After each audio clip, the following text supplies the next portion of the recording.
Welcome to the Work, Wealth, and Travel podcast. I'm your host, Nicole, and this podcast is your guide to start creating a lifestyle by design. From entrepreneurship, money and finance, taxes and residencies, and everything in between, this show highlights the nuances of a true global citizen lifestyle. Let's dive in. Welcome back to the Work, Wealth, and Travel podcast. This is my Monday solo episode, and I feel like these episodes are becoming topics that I love talking about. Taxes, residency 101. And before I dive into today's episode, a lot of this content I also create on my YouTube channel if you want to see it in video format. Currently, I record the podcast and I do the YouTube video separately because I find the format of a podcast is just so boring to watch on YouTube. And YouTube, we're used to being entertained and it's fun and there's things popping up. So it's a little bit more fun over on YouTube. And it's the same content, but it's not the exact same recording.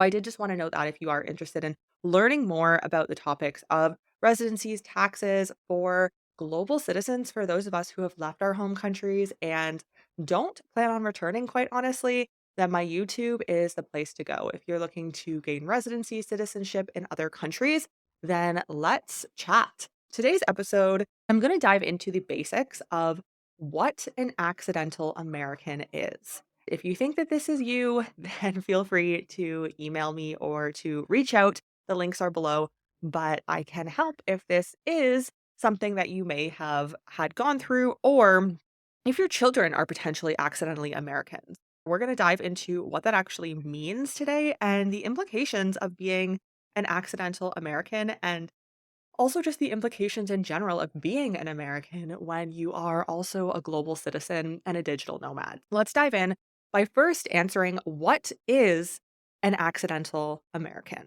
If you are born in the US, then you are a US citizen, straight up. That is just how it works. Even if your parents are not American, does not matter. If you were born in the US, you are a US citizen. You have rights to get a passport there.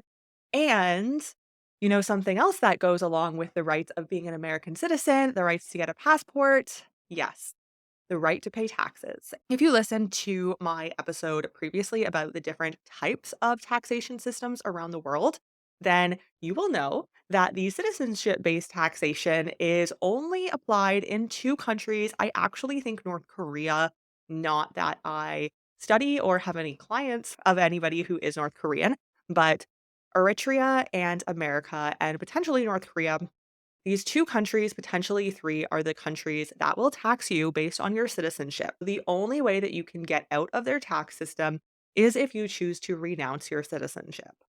In my perspective, as a global citizen, digital nomad, I think that is so unfair. But hey, that's just my perspective. You don't have a choice to leave unless you decide to make the extremely difficult choice of renouncing your passport, giving that up completely. And of course, to do that, you need to have another passport from another country. And there are some that you can buy for a few $100,000. But sometimes with these passports, you will need, and oftentimes you will need a visa to enter back into the US. So if you want to see your family, your friends, you want to go back to the US, then you need to get a visa to go back to the place you were born if you decide to renounce. So of course, renouncing is a difficult decision. I'm never saying just blindly renounce. That's not the answer. However, a lot of people who are born in the US and maybe their parents were on holiday and their parents had them in the US. I don't know why that would be the situation because the healthcare would be extremely expensive. But if that were to ever happen or anything along those lines, you're born in the States, even if you don't live there for the rest of your life, you still need to pay, not necessarily pay depending on how much money you make, but you will always need to declare and potentially pay your taxes in America. And yes, there are double tax treaties. There are ways that you can potentially pay no or lower tax, or maybe that's not the case if you're a high income earner and you do have to pay tax in America. If there's no double tax agreement, it's such a mess. So if this is you anyways, feel free to reach out to me. I can help with that with my team of accountants and lawyers who are very well versed in the specifics of what to do if this is the case for you. It's also important to note that as a permanent resident, you can also be an accidental American. Even if your green card has expired, you have not renewed it, and you did not properly release yourself from that green card or cancel your green card, you can also be an accidental American. There are a few different ways that you can get into the American tax system accidentally.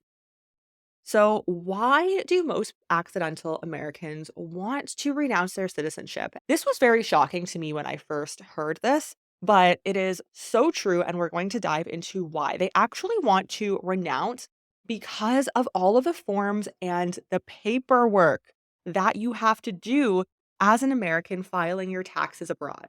It can be about the cost of tax that you're going to be paying America, and that depends on your income and how much you make.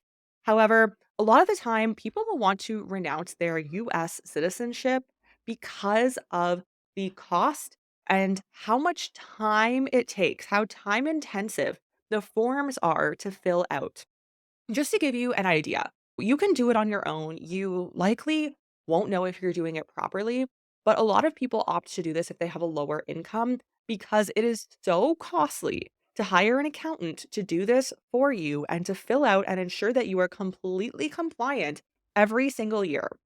I have heard people say it costs them around a fourth of their income before taxes to hire an accountant to do all of the paperwork so that they can be compliant in the US. This is a fourth of 1 year, their annual income. And that's before tax. So it could look like a third of their income after tax, which to me is just wild. So not only are you potentially paying the American government, but the cost of accountants and the cost of the paperwork to ensure that you 100% are being compliant and everything is accurate when you submit this information to the IRS is staggering. And there are a few other important things to note as an accidental American. I'm not going to go into everything here because we could be going on for days into the details. And that's why I say if you are in this situation, then reach out to me. But you do have to file many other forms, a significant one being the F bar. The F bar means that if you hold more than 10,000 US dollars in any bank account anywhere in the world, you must file forms and report that money back to the US. 10,000 US dollars in any bank account. America also has FATCA, which is the Foreign Account Tax Compliance Act, which has been implemented in many other countries around the world under a different name. But America are the ones that started this. And that essentially means that if you are a US taxpayer, a US citizen, and you're holding financial assets outside of the country, you need to report what those financial assets are. So let's say you go into a bank account anywhere else in the world where it's pretty straightforward for others to obtain bank accounts. There are some really great countries where it's pretty low cost or potentially even free and very easy and straightforward to open bank accounts. Now, for most countries, this will be completely fine. They will open a bank account for you, no questions asked. However, you will find sometimes, and if you are American, perhaps this has happened to you before, that they are greatly unwilling or they just straight up will not open a bank account for you. Because if they do that, then the bank has to comply with FATCA. Sometimes they don't want this responsibility because, again, there is so much filing, so much paperwork, so much happening behind the scenes that to them, unless you are a high net worth individual, and in that case, you would probably be in their private banking, then it just is not worth it for them to open an account for you so that they have to become compliant with the US and all of their crazy laws and reporting that needs to be done for anybody who is a US citizen and who holds a bank account at their bank. So, the last piece of the puzzle that I want to dive into is the cost of actually renouncing your citizenship. So, it used to be free to give up your citizenship.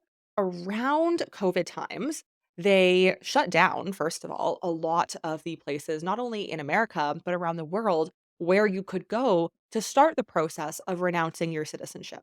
Renouncing your American citizenship is not a straightforward process. It's not just one meeting. You have to come back for various appointments.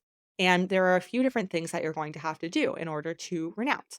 Not only did they close a lot of the centers where you could start the process of renouncing your citizenship in the COVID times, but they also increased the fee to be a very hefty fee, in my opinion, to renounce your citizenship. Of course, before you renounce, you have to make sure you're tax compliant, that everything is all good with the government. But then you will also have to pay multiple thousands of dollars to get rid of your citizenship. It's kind of like one last goodbye, you're not paying taxes anymore, so we're just gonna take a few more $1,000 from you, which is wild to me.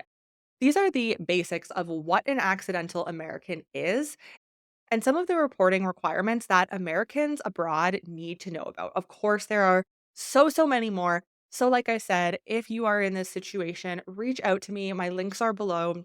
Send me an email, and I would be more than happy to dive into what your case looks like and get you tax compliant with the hopes of potentially, whether it's now or in the future, if it is aligned with you, giving up your American citizenship for a life abroad where you don't have to worry about the hassle of declaring, filing, and potentially paying taxes every single year.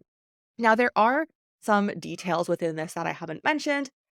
There's the FEIE. There are a few different tax credits that you can apply. However, if you're a high net worth individual, it will always be more difficult for you to not have to pay a report and declare your taxes in the US. So I hope you enjoyed this episode and a glimpse into what is an accidental American. And I truly do hope that you are not in the case of being an accidental American. But if you are, just know there are always options. You've just listened to the Work, Wealth, and Travel podcast. If anything from this episode resonated with you, I would appreciate if you share this podcast on your socials. And of course, be sure to tag me. And don't forget to leave a review on your favorite podcast platform. Thank you for joining me on this global citizen journey, and I'll see you in the next episode.